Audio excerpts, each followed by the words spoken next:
ಗೀತಾ ಆಗಿದ್ರೆ ಬಾ, ಬೇಗ ಹೊರಡೋಣ, ಟೈಮ್ ಆಗುತ್ತೆ. ಸದ್ಯ ಈಗ್ಲಾದ್ರೂ ಬಂದಿಯಲ್ಲ. ಅಲ್ಲ ಕಣ್ರಿ, ರೆಡಿ ಆಗಕ್ ಸ್ವಲ್ಪ ಟೈಮ್ ಬೇಡ ಹೇಳಿ. ಸರಿ ಆಯ್ತು, ಬಾ ಹೊರಡೋಣ. ಎಲ್ಲಿ ಅತ್ತೆ ಮಾವ? ಅದಕ್ಕೆ ಯಾರು ಕಾಣಿಸೋದಿಲ್ಲ. ಏನು ಚಂದ್ರಾಗ ಊಟ ಮಾಡ್ಬಿಟ್ಟು ಚೆನ್ನಾಗಿ ನಿದ್ದೆ ಬರ್ತೈತೆ ನೋಡು. ನೀನೇನಾದ್ರೂ ಹಿಂಗೆ ಲೇಟ್ ಮಾಡ್ತಾ ಇರೋ, ಇಲ್ಲೇ ನೋಡ್ರಿ ಗೊತ್ಕೊಂಡ್ ಮಲ್ಕೊಂಡ್ಬಿಡ್ತೀನಿ. ಅಷ್ಟು ನಿದ್ದೆ ಬರ್ತಾ ಇದೆ ನನ್ಗೆ. ಅದಕ್ಕೇನಂತ, ಒಳ್ಳೇದೇ ಆಯ್ತಲ್ಲ. ಇನ್ನೂ ಒಂದಿನ ನಾವು ಅಪ್ಪ ಮನೆಯಲ್ಲಿ ಇದ್ದಂಗಾಗುತ್ತೆ, ಮಲ್ಕೊಳ್ಳಿ. ಅದೆಲ್ಲ ಆಗಲ್ಲ, ಬಾ ಹೊರಡೋಣ, ಟೈಮ್ ಆಯ್ತು. ಮನೆಯಲ್ಲಿ ಪಪ್ಪ ಮಮ್ಮಿ ಕಾಯ್ತಾ ಇರ್ತಾರೆ. ಗೀತಾ, ಹೋಗ್ ಬರ್ತೀಯ ಮಗಳೇ? ಅಮ್ಮ, ನೀವೇ ಕಳ್ತಾ ಇದೆಯಾ? ಈಗ ನಾನು ಮೊದಲನೇ ಸರಿ ಮದ್ವೆ ಆಗಿ ಗಂಡ ಮನೆಗೆ ಹೋಗ್ತಾ ಇದ್ದೀನಿ ಅನ್ನೋ ತರ. ನೋಡು, ನೀವೇನು ಯೋಚನೆ ಮಾಡ್ಬೇಡ, ನನ್ಗಲ್ಲಿ ಏನು ಕಮ್ಮಿ ಇಲ್ಲ. ಅತ್ತೆ ಮಾವ ತಂದೆ ತಾಯಿ ತರ ಇದಾರೆ. ನನ್ನ ಗಂಡ ಎಲ್ಲಾ ಕೆಲಸ ಕಾರ್ಯದಲ್ಲೂ ನನಗೆ ಸಪೋರ್ಟಿವ್ ಆಗಿದ್ದಾರೆ. ನೀನು ಯಾವುದಕ್ಕೂ ಯೋಚನೆ ಮಾಡ್ಬೇಡ, ಆಯ್ತಾ? ಅಯ್ಯೋ ಗೀತಾ, ನೀನು ಈ ತರ ಹೇಳ್ತಾ ಇದೀಯಾ? ಅಲ್ಲಿ ನಿಮ್ಮ ಅಣ್ಣನ್ ನೋಡ್ಬೇಕು. ಅಯ್ಯೋ, ನನ್ ತಂಗಿ ಊರಿಗೆ ಹೋಗ್ತಾ ಇದ್ದಾಳೆ ಅಂತ ಕೊರಗ್ತಾ ಕೂತಿದ್ದಾರೆ. ಏನಾಗಿದೆ ಅಂತ ಇವ್ರಿಗೆಲ್ಲರಿಗೂ? ನಾನೇನ್ ಕಾಡ್ಗ ಹೋಗ್ತಾ ಇದೀನಿ? ಹೌದು, ಅದಕ್ಕೆ ಅಣ್ಣ ಎಲ್ಲಿದ್ದಾರೆ? ಅವರಾ, ಅದು ತೋಟದಿಂದ ಎಲ್ಲ ಎಳ್ನೀರು ಬಾಳೆಗೊನೆ ಎಲ್ಲ ತಗೊಂಡ್ಬಂದಿದ್ರ, ಅದೆಲ್ಲ ನಿಮ್ ಕಾರಲ್ಲಿ ಎತ್ತಿಡ್ತಾ ಇದಾರೆ. ಅದೆಲ್ಲ ಯಾಕೆ ತರಕ್ ಹೋಗಿದ್ರು? ಮೊನ್ನೆ ಎಲ್ಲ ನಮ್ ತಂದೆ ತಾಯಿ ಹೋಗ್ಬೇಕಲ್ಲೂ ಅಷ್ಟು ಐಟಮ್ ಕೊಟ್ಕೊಳ್ಸಿದಾರೆ. ಈಗ ಮತ್ತೆ ಅದೆಲ್ಲ ಬೇಕಿತ್ತಾ? ಇರ್ಲಿ ಬಿಡಪ್ಪ, ತವ್ರ ಮನೆಯಿಂದ ಹೆಣ್ಮಕ್ಳಿಗೆ ಎಷ್ಟು ಕೊಟ್ರು ಕಮ್ಮಿನೇ. ಸರಿ ಬಾಗಿತ್ತು, ನಾವು ಹೊರಡೋಣ, ಟೈಮ್ ಆಗುತ್ತೆ. ಆದ್ರೂ ತವ್ರ ಮನೆಗೆ ಬಂದಿರೋ ಮಗಳನ್ನ ಕಳ್ಸ್ಕೊಡ್ಬೇಕಾದ್ರೆ ತುಂಬಾ ದುಃಖ ಆಗುತ್ತೆ ಕಣಪ್ಪ. ಸರಿ ಗೀತಾ, ನಾನು ಹೊರಗಡೆ ಕಾರ್ ಹತ್ರ ಇರ್ತೀನಿ, ನೀ ಮಾತಾಡ್ಕೊಂಡ್ ಬಾ, ಆಯ್ತಾ? ಸರಿ ರೀ, ಆಯ್ತು. ಗೀತಾ ನೋಡಮ್ಮ, ಅಲ್ಲಿ ಏನೇ ತೊಂದ್ರೆ ಆದ್ರೂ ನನ್ನ ಹತ್ರ ಹೇಳು ಮಗಳೇ. ಅಪ್ಪ ಮನೆಗೆ ಹೇಳಿದ್ರೆ ಹೆಂಗೋ ಏನೋ ಅಂತ ಯೋಚನೆ ಮಾಡ್ಕೊಂಡು ನೀನೇನು ಹೇಳ್ದಂಗೆ ಇರ್ಬೇಡ ಕಣಮ್ಮ. ಅಮ್ಮ, ನೀನ್ ಯಾಕೆ ಇಷ್ಟೊಂದು ಬರಿ ಮಾಡ್ಕೋತಾ ಇದೀಯ ಅಂತ ನನಗೆ ಗೊತ್ತಾಗ್ತಾ ಇಲ್ಲ. ಏನಾಯ್ತಂತಂದು ಯಾಕೆ ಈ ತರ ಮಾತಾಡ್ತಾ ಇದೀಯಾ? ಆಗ್ಲೇ ಅಳಿಯಂದ್ರಿದ್ರು ಅಂತ ನಾನು ಮಾತಾಡಕ್ ಹೋಗ್ಲಿಲ್ಲಪ್ಪ ಮಗಳೇ. ಏನ್ ಗೊತ್ತಾ, ಅದೇ ನಿನ್ನ ಮತ್ತೆ ಅಳಿಯಂದ್ರ ಹುಡ್ಕೊಂಡು ಒಂದು ಹುಡುಗಿ ಬಂದಿತ್ತಲ್ಲ, ಆ ಹುಡುಗಿನೇನೋ ಪೊಲೀಸರು ಬಂದು ಕರ್ಕೊಂಡೋದ್ರಂತೆ. ವಿಷಯ ಎಲ್ಲ ಊರಲ್ಲೆಲ್ಲ ಮಾತಾಡ್ತಾ ಇರ್ಕಣವ. ಅದಕ್ಕೆ ನನ್ಗೆ ಯಾಕೋ ಒಂಥರ ಭಯ. ಅಮ್ಮ, ನೀನ್ ಅನ್ಕೊಂಡಾಗ ಏನು ಇಲ್ಲ, ನೀನ್ ಯಾಕೆ ಇಷ್ಟೊಂದು ಯೋಚನೆ ಮಾಡ್ತಾ ಇದೀಯಾ? ನೋಡು, ನಮ್ಗೆ ಅಲ್ಲಿ ಯಾವುದೇ ತರ ತೊಂದರೆನೂ ಇಲ್ಲ. ಈಗ ಆ ಹುಡುಗಿ ಬಂದಿದ್ಲಲ್ಲ, ಅವಳ ಕ್ಯಾರೆಕ್ಟರ್ ಸರಿ ಇಲ್ಲ ಬಿಡು. ಅದು ಇನ್ನೊಂದ್ಸರಿ ಹೇಳ್ತೀನಿ, ಇವಾಗ ಹೇಳಕ್ ಆಗಲ್ಲ ಅದನ್ನ. ಇನ್ನೊಂದ್ಸರಿ ಹೇಳ್ತೀನಿ ಏನ್ ವಿಷಯ ಅಂತವ. ಮಾತ್ರ ಅವ್ಳು ಮಾಡಿದ ತಪ್ಪಿಗೆ ಅವಳಿಗೆ ಶಿಕ್ಷೆ ಆಗ್ತಿದೆ ಅಷ್ಟೇ. ಆದ್ರೂ ಜನ ತಲೆಗೊಂದೊಂದು ಮಾತಾಡ್ತಾರೆ ಕಣವ. ಏನೇನೋ ಹೇಳಿದ್ರು ನನಗೆ, ನಾನೇನೋ ತಲೆ ಕೆಡಿಸ್ಕೊಳ್ಳೋಣ ಬಿಡು, ನಾನು ಅಳಿಯ ಅಂತವನಲ್ಲ ಅಂತ ಹೇಳ್ದೆ. ಆದ್ರೂ ಎಲ್ಲ ಒಂದ್ ಕಡೆ ಭಯ ಕಣವ. ಹೌದ್ ಗೀತಾ, ಈ ವಿಚಾರದ ಬಗ್ಗೆ ನಾನು ನಿನ್ನ ಹತ್ರ ಮಾತಾಡೋಣ ಅನ್ಕೊಂಡೆ, ಆದ್ರೆ ಯಾವ ತರ ಮಾತಾಡ್ಬೇಕು ಅಂತ ಗೊತ್ತಾಗ್ಲಿಲ್ಲ, ಅದಕ್ಕೆ ಸುಮ್ಮನಾದೆ. ನೋಡು, ನೀನ್ ಏನೇ ಅನ್ಸಿದ್ರು ಈಗ ನಿಮ್ಮ ಅಮ್ಮನ ಹತ್ರ ಹೇಳಕ್ ಆಗ್ಲಿಲ್ಲ ಅಂತಂದ್ರು ನನ್ನ ಹತ್ರ ಹೇಳ್ಕೊ, ನಾನು ಅದನ್ನ ಇವ್ರ ಹತ್ರ ಹೇಳ್ತೀನಿ, ಆಯ್ತಾ? ಅಯ್ಯೋ ಅದಕ್ಕೆ ನಿಜವಾಗ್ಲೂ ಹೇಳ್ತಾ ಇದೀನಿ, ನನ್ ಗಂಡ ಆತರ ನೀವ್ ಏನ್ ತಿಳ್ಕೊಂಡಿದ್ದೀರೋ ಆತರ ಅಲ್ಲ. ಅವಳು ಮಾಡಿ ತಪ್ಪಿಗೆ ಅವ್ರಿಗೆ ಶಿಕ್ಷೆ ಆಗ್ತಾ ಇದೆ. ಅದಕ್ಕೆ ನೀವ್ ಯಾಕೆ ತಲೆ ಕೆಡ್ಸ್ಕೊಂತ ಇದೀರಾ? ನೋಡಿ, ನನ್ಗ ಆ ಮನೆಯಲ್ಲಿ ಏನು ಕಮ್ಮಿ ಇಲ್ಲ, ನನ್ ರಾಣಿ ತರಾನೇ ಇದೀನಿ ಅಲ್ಲಿ. ನೀನ್ ಚೆನ್ನಾಗಿರ್ಬೇಕು ಅನ್ನೋದೇ ಕಣಮ್ಮ ನಮ್ಮ ಆಸೆ. ಸರಿ ಆಯ್ತು, ಹುಷಾರಾಗಿ ಹೋಗ್ಬಿಟ್ಟು ಬನ್ನಿ. ಊರಿಗೆ ಹೋದ್ಮೇಲೆ ಫೋನ್ ಮಾಡು. ಸರಿ ಅಮ್ಮ, ಆಯ್ತು. ಅಪ್ಪ, ಅಣ್ಣ, ನಾನು ನೋಡ್ತೀನಿ.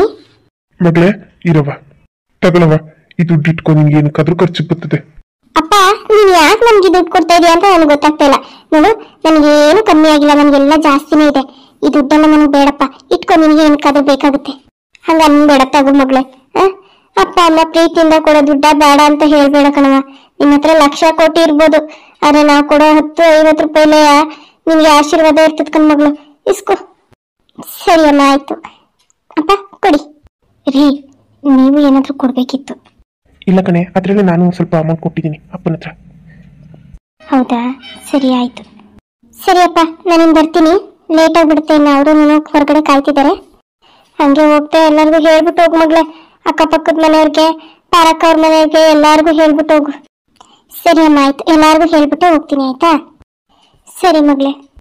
ಅತ್ತೆ, ಗೀತಾ ಇವಾಗ ಬಂದ್ರಾ? ಹ್ಞೂ ಅತ್ತೆ, ಇವಾಗ ಬಂದ. ಏನೋ ಓದ್ತಾ ಇದ್ದೀರಾ? ಅದಾ, ಇನ್ನೇನಮ್ಮ ಎಲ್ಲೂ ಹೊರಗಡೆನೂ ಹೋಗ್ತಿಲ್ಲ. ಮುಂಚೆ ಆದ್ರೆ ಫ್ರೆಂಡ್ಸ್ ಜೊತೆ ಅಲ್ಲಿ ಎಲ್ಲಿ ಸುತ್ತಾಡಕ್ಕಾದ್ರೂ ಹೋಗ್ತಾ ಇದ್ದೆ.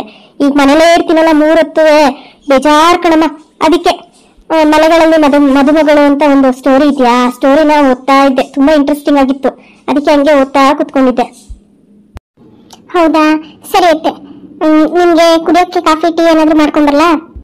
ಏನು ಬೇಡಮ್ಮ. ಅಲ್ಲ, ಇವಾಗ ತಾನೇ ಅಪ್ಪನ ಮನೆಯಿಂದ ಬಂದಿದೀಯಾ, ನಿಮ್ಗೂ ಸುಸ್ತಾಗಿರುತ್ತಲ್ವಾ? ಹೋಗು, ರೆಸ್ಟ್ ಮಾಡೋಗು. ಇವತ್ತೇನು ಮಾಡಕ್ ಹೋಗ್ಬೇಡ, ಬೇಕಿದ್ರೆ ನಾಳೆ ಮಾಡ್ಕೊಡುವಂತೆ. ಅಯ್ಯೋ, ಸುಸ್ತು ಅನ್ನಕ್ ನಾನೇ ನಡ್ಕೊಂಡ್ ಬಂದೆ ಅತ್ತೆ. ಅಲ್ಲಿ ಕಾರ ಕುತ್ಕೊಂಡ ಇಲ್ಲಿ ಬಂದು ಇಳಿದ್ಮತ್ತ. ಇನ್ನೇನ್ ಕೆಲಸ ಮಾಡಿದೀನಿ ಹೇಳಿ? ಕಾಫಿ ಕುಡಿತೀರಾ ಹೇಳಿ ಮಾಡ್ಕೊಂಡ್ ಬರ್ತೀನಿ. ಇಲ್ಲಮ್ಮ, ಇವಾಗ ಕಾಫಿ ಏನು ಬೇಡ, ನಿಮ್ಮ ಮಾವ ಇನ್ನೇನೋ ಬರ್ತಾರೆ, ಒಟ್ಟಿಗೆ ಮಾಡುವಂತೆ ಬಿಡು. ಸರಿ ಅತ್ತೆ, ಆಯ್ತು. ಮತ್ತೆ ಇನ್ನೇನಮ್ಮ ಸಮಾಚಾರ? ಬಾಯ್ಲಿ ಕುತ್ಕೋ, ನಿಮ್ ಜೊತೆ ಸ್ವಲ್ಪ ಮಾತಾಡ್ಬೇಕು. ಏನತ್ತೆ? ಏನಿಲ್ಲ ಗೀತಾ, ಈ ವಿಚಾರನ ಮೊದ್ಲೇ ಕೇಳ್ಬೇಕಾಗಿತ್ತು, ಇವಾಗ ಕೇಳ್ತಾ ಇದ್ದೀನಿ. ಅದು ಏನಿಲ್ಲ, ನೀನು ಮತ್ತೆ ಆದಿತ್ಯ ಇಬ್ರು ಹೇಗಿದ್ದೀರಾ? ಹೇಗಿದ್ದೀರಾ ಅಂತಂದ್ರೆ ಚೆನ್ನಾಗಿದ್ದೀವಿ. ಯಾಕತ್ತೆ? ಅಲ್ಲ, ಅದು ಆತರ ಅಲ್ಲ. ಏನಂದ್ರೆ ನೀವು 4 ಜನ ಮುಂದೆ ಯಾವ ರೀತಿ ಇರ್ತೀರಾ ಅಂತ ಕೇಳ್ತಾ ಇಲ್ಲ, ರೂಮಲ್ಲಿ 4 ಗೋಡೆ ಮಧ್ಯದಲ್ಲಿ ಯಾವ ರೀತಿ ಇರ್ತೀರಾ ಅಂತ ಕೇಳ್ತಾ ಇದ್ದೀನಿ. ಅತ್ತೆ, ಏನತ್ತೆ ನೀವು ಏನೇನೋ ಕೇಳ್ತೀರಪ್ಪ? ಏನೇನೋ ಕೇಳ್ತಾ ಇಲ್ಲ ಅಂದ್ರೆ, ಮುಂಚೆ ಸ್ವಲ್ಪ ನಮ್ಮ ಆದಿತ್ಯ ನಿನ್ ಕಂಡ್ರೆ ಹಂಗೆ ಹಿಂಗೆ ಅಂತ ಸಿಡುಕ್ ಮಾಡ್ತಿದ್ನಲ್ಲ, ಇವಾಗ್ಲೂ ಹಂಗೆ ಇರ್ತಾನೆ ಅಥವಾ ಖುಷಿಯಾಗಿರ್ತಾನ ಅಂತ? ನಮಗೂ ಆಸೆ ಇರ್ತಲ್ಲಮ್ಮ, ಮೊಮ್ಮಕ್ಳನ್ನ ಆಟ ಆಡಿಸ್ಬೇಕು, ಮುದ್ದಾಡ್ಬೇಕು ಅಂತ. ಯಾವಾಗ ಕೊಡ್ತೀಯಾ ನನ್ನ ಮೊಮ್ಮಗನ್ನ? ಅತ್ತೆ, ಅದೆಲ್ಲ ನಾವು ಕೇಳಿ ಪಡ್ಕೊಳ್ಳೋದು ಹೇಳಿ, ದೇವ್ರು ಕೊಟ್ಟಾಗುತ್ತೆ ಬಿಡಿ. ಅಲ್ಲ ಕಣಮ್ಮ, ನಾವು ಕೆಲಸ ಮಾಡಿದ್ರೆ ಫಲ ಸಿಗುತ್ತೆ ಅಂತ ಹೇಳ್ಬೋದು.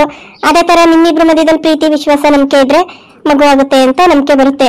ಅದೇ ಸರಿಗಿಲ್ಲ ಅಂತಂದ್ರೆ ಎಲ್ಲಾಗುತ್ತೆ ಹೇಳು? ಅದಕ್ಕೆ ಕೇಳ್ತಾ ಇರೋದು, ನಮ್ಮ ಆದಿತ್ಯ ಈಗ ನಿನ್ ಜೊತೆ ಚೆನ್ನಾಗಿದ್ದಾನ ಅಂತ. ಮತ್ತೆ ಚೆನ್ನಾಗಿದ್ದಾರೆ. ಅದನ್ನ ಯಾವ ರೀತಿ ಹೇಳಿ? ಅಲ್ಲ ಕಣೆ ಗೀತಾ, ಯಾವ ರೀತಿ ಹೇಳಿ ಅಂತ ಹೇಳೇ ಬಿಟ್ಟಿಲ್ಲ. ಸರಿ ನಮ್ಮ, ಆಯ್ತು. ನನ್ಗಂತೂ ತುಂಬಾ ಖುಷಿ ಆಯ್ತು. ನನ್ಗೂ ನಿಮ್ಮ ಮಾವಗೂ ಇದೇ ಯೋಚನೆ, ಅಯ್ಯೋ ಇವರಿಬ್ರು ಯಾವಾಗ ಮೊಮ್ಮಗನ ನಮ್ ಕೈ ಕೊಡ್ತಾರೋ ಅಂತ. ಇಷ್ಟು ಹೇಳ್ದಲ್ಲ ಸಾಕು ಬಿಡಮ್ಮ, ಸಮಾಧಾನ ಆಯ್ತು. ನಿಮ್ಮ ಮಾವ ಅಂತೂ ನಿಮ್ಮಿಬ್ರದ್ದು ಹನಿಮೂನ್ ಕಳ್ಸಕ್ಕೆ ಅಂತ ಪ್ಲಾನ್ ಮಾಡ್ಕೊಂಡಿದ್ರು. ಅದು ನೋಡಿದ್ರೆ ಏನೇನೋ ಆಯ್ತು ಸಮಸ್ಯೆ. ಅವಾಗ ನೋಡು, ಈಗ ಏನಾದ್ರು ಮತ್ತೆ ಏನಾದ್ರು ಹೋಗೋದಕ್ಕೆ ಇಷ್ಟಪಟ್ರೆ ಹೋಗ್ಬಿಟ್ಟು ಬನ್ನಿ, ಗಂಡ ಅಂತಿದ್ರು. ನಿಮ್ಗೂ ಪ್ರೈವಸಿ ಸಿಕ್ಕಾಗತ್ತೆ, ಓಡಾಡ್ದಾಗತ್ತೆ. ಅಯ್ಯೋ ಅತ್ತೆ, ಇಲ್ಲಿ ಕೆಲಸ ಜಾಸ್ತಿ ಇದೆ ಹಾಗೆ ಹೀಗೆ ಅಂತ ಹೇಳ್ತಿದ್ರು ಮಾವ ಅಂತ ಅಂದ್ರು. ಬಿಡಿ, ಪರವಾಗಿಲ್ಲ, ಏನ್ ತೊಂದ್ರೆ ಇಲ್ಲ. ಏನೆಲ್ಲರೂ ಅಲ್ಲಿಗೆ ಹೋಗ್ಬೇಕಾ ಹೇಳಿ? ಹಾಗಲ್ಲಮ್ಮ, ಏನಿಲ್ಲ, ನಿಮ್ಮ ಮಾವನು ಸ್ವಲ್ಪ ಕೆಲಸ ಜಾಸ್ತಿ ಆಗಿತ್ತು, ಈಗಲೇ ಹೋಗಿ ಅಂತ ನಾನೇನು ಹೇಳ್ತಾ ಇಲ್ಲ. ಇನ್ನೊಂದು 15 ದಿನ 20 ದಿನ ಬಿಟ್ಟು ಹೋಗಿ ಅಂತ ಹೇಳ್ತಾ ಇದ್ದೀನಿ. ಸರಿ ಅತ್ತೆ, ಇವ್ರ ಹತ್ರ ಮಾತಾಡ್ತೀನಿ ಬಿಡಿ ಅದ್ರ ಬಗ್ಗೆ. ಆಮೇಲೆ ಇನ್ನೊಂದು ವಿಷಯ ಕೇಳ್ಬೇಕಿತ್ತು. ನಿಮ್ಮ ಮಾವ ಏನೋ ಹೇಳ್ತಿದ್ರು, ಆ ಮಾಯ ಏನೋ ನಿಮ್ಮೂರಿಗೆ ಬಂದಿದ್ಲಂತೆ. ಈ ವಿಚಾರನ ಆದಿ ಹತ್ರನೇ ಕೇಳೋಣ ಅನ್ಕೊಂಡೆ. ಬಟ್ ಆದ್ರೆ ಅವನು ಈಗಾಗ್ಲೇ ಅವನು ಮರ್ತಿದ್ದಾನೆ. ಪದೇ ಅವನಿಗೂ ಅದನ್ನೇ ಹೇಳಿ ಅವನ್ಗೆ ಸ್ವಲ್ಪ ಬೇಜಾರಾಗೋ ತರ ಮಾತಾಡೋದ್ ಬೇಡ ಅಂತ ಹೇಳಿ ನಿಮ್ಮನ್ ಕೇಳ್ತಿದ್ದೀನಿ. ಏನಾಯ್ತು? ಅವಳು ಯಾಕೆ ಬಂದಿದ್ಲು ನಿಮ್ಮೂರಿಗೆ? ಓ ಅದಾ, ಏನಿಲ್ಲ ಅತ್ತೆ, ಇವ್ರಿಗೆ ಅಡ್ರೆಸ್ ಹೇಗೆ ಸಿಕ್ತು ಅಂತ ಗೊತ್ತಿಲ್ಲ. ಸೀದಾ ನಮ್ಮ ಊರಿಗೆ ಬಂದ್ಬಿಟ್ಟಿದ್ದಾರೆ. ನಮ್ಮ ಮನೆಗೆ ಬಂದ್ಬಿಟ್ಟು ಮಾತಾಡ್ಬೇಕು ಹಾಗೆ ಹೀಗೆ ಅಂತ ಹೇಳಿ ಕರ್ಕೊಂಡೋದ್ರು. ಆಮೇಲೆ ನಾನು ಹೋಗ್ಲಿ ಬಿಡು ಅಂದ್ಬಿಟ್ಟು ಸುಮ್ಮನೆ. ಆಮೇಲೆ ಹಿಂದೆ ಹೋಗಿ ನೋಡ್ತೀನಿ, ಬ್ಲಾಕ್ ಮೇಲ್ ಮಾಡ್ತಿದ್ದಾಳೆ ಹಾಗೆ ಹೀಗೆ ಅದು ಇದು ಅನ್ಕೊಂಡು. ನನ್ಗೆ ಎಲ್ಲಿತ್ತ ಸಿಕ್ತು ಅತ್ತೆ, ಅಲ್ಲೊಂದು ದೊಣ್ಣೆ ಇತ್ತು, ತಗೊಳಕ್ ತಲೆ ಮೇಲೆ ಸರಿಯಾಗಿ ಹೊಡೆದೆ, ಪ್ರಜ್ಞೆ ತಪ್ಪಿದ್ಲು. ಆಮೇಲೆ ನಾನು ಅವರು ಸೇರ್ಕೊಂಡು ಅವಳನ್ನ ಒಂದು ರೂಮಲ್ಲಿ ಕೂಡ್ ಹಾಕ್ಬಿಟ್ಟು ಆಮೇಲೆ ಪೊಲೀಸ್ನವ್ರಿಗೆ ಇನ್ಫಾರ್ಮ್ ಮಾಡ್ದು. ಅವಾಗ ಪೊಲೀಸ್ ಬಂದು ಕರ್ಕೊಂಡೋದ್ರು. ನೋಡಮ್ಮ, ಇಂಥ ಹೆಣ್ಮಕ್ಳು ಇರ್ತವೆ, ಮೇಲ್ಬಿದ್ದು ಇನ್ನೊಬ್ರು ಸಂಸಾರ ಹಾಳು ಮಾಡಕ್ ಹೋಯ್ತವೆ. ಹಂಗೋ ಹಿಂಗೋ ಒಟ್ನಲ್ಲಿ ಅವಳು ಜೈಲ್ ಸೇರಿದ್ಲಲ್ಲ ಅಷ್ಟೇ ಸಾಕು. ಈ ವಿಚಾರ ನನಗೆ ನಿಮ್ಮ ಮಾವ ಹೇಳೋ ಇಲ್ಲ, ಈ ತರ ತಪ್ಪಿಸ್ಕೊಂಡಿದ್ದಾಳೆ ಜೈಲಿಂದವ ಅಂತ. ನಾನೇನೋ ಜೈಲಲ್ಲಿದ್ದಾಳೆ ಅಂತ ನಾನು ಅನ್ಕೊಂಡಿದೀನಿ. ಆಮೇಲೆ ಮೊನ್ನೆ ಹಂಗಂತ ಹೇಳಿದ್ರು, ಹಿಂಗಾಗಿತ್ತಲ್ಲ ಮತ್ತೆ ತಪ್ಪಿಸ್ಕೊಂಡು ಮತ್ತೆ ಇವಳು ಗೀತಾ ಊರ್ಗ್ ಹೋಗಿ ಅಲ್ಲಿ ಸಿಕ್ಕಾಕೊಂಡು ಈಗ ಪೊಲೀಸ್ನ ಕರ್ಕೊಂಡೋಗಿದ್ದಾರೆ. ಇನ್ ಬಿಡಲ್ಲ ಬಿಡು ತಪ್ಪಿಸ್ಕೊಳ್ಳೋದಕ್ಕೆ ಅಂತ ಹೇಳ್ತಿದ್ರು. ಹೋಗ್ರಿ ಬನ್ನಿ, ಇದಕ್ಕೆ ಎಂತ ಬರ್ತಾ ಇದೀರಾ? ಅದು ಸಿಗ್ನಲ್ ಕೊಟ್ಟಿದ್ದು ನಿಮ್ಗೆ, ನಾನು ಬಂದೆ ಅಂತವ. ಓಹೋ, ನೀವು ಸಿಗ್ನಲ್ ಕೊಟ್ಟಿಲ್ಲ ಅಂದ್ರೆ ನಮಗೆ ನೀವು ಬಂದಿದ್ ಗೊತ್ತೇ ಆಗಲ್ವೇನೋ. ಯಾರು ಗೊತ್ತಮ್ಮ, ಅತ್ತೆ ಸೊಸೆ ಇಬ್ರು ಏನೋ ಡೀಪ್ ಆಗಿ ಡಿಸ್ಕಷನ್ ಮಾಡ್ತಾ ಇದ್ರಲ್ಲ, ಅದಕ್ಕೆ ಸಿಗ್ನಲ್ ಕೊಟ್ಟಿದ್ದು. ಗೀತಾ ಚೆನ್ನಾಗಿದೀಯಮ್ಮ? ಹ್ಞೂ ಚೆನ್ನಾಗಿದ್ದೀನಿ, ನೀವು ಚೆನ್ನಾಗಿದ್ದೀರಾ? ಹೂನಮ್ಮ ಚೆನ್ನಾಗಿದ್ದೀನಿ. ಇನ್ನೊಂದ್ 2 ದಿನ ಇದ್ ಬರ್ಬೇಕು ಅಂತ ಅನ್ಕೊಂಡಿದ್ರು ಏನೋ, ನಾನು ಕೆಲ್ಸದ ಒತ್ತಡ ಇದ್ದಿದ್ರಿಂದ ಬರಕ್ ಹೇಳ್ಬಿಟ್ಟೆ. ಬೇಜಾರ್ ಮಾಡ್ಕೋಬೇಡ ಕಣಮ್ಮ.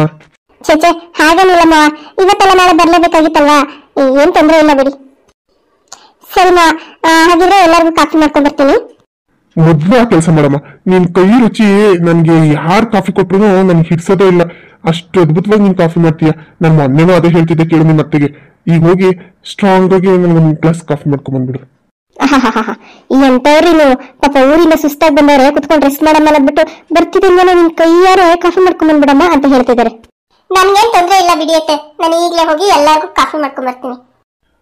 ಏನ್ ಗಂಗು ಇದು ಫುಲ್ ಖುಷಿಯಾಗಿದೆಯಾ? ಏನಿಲ್ಲ ರೀ, ಇಷ್ಟ ದಿನ ಮನೆಯಲ್ಲಿ ಯಾರು ಇರ್ಲಿಲ್ವಾ, ತುಂಬಾ ಬೇಜಾರಾಗ್ತಿತ್ತು. ಈಗ ಗೀತಾ ಮತ್ತೆ ಆದಿತ್ಯ ಬಂದಿದ್ರಿಂದ ನನಗೆ ತುಂಬಾ ಖುಷಿ ಆಗ್ತಾ ಇದೆ.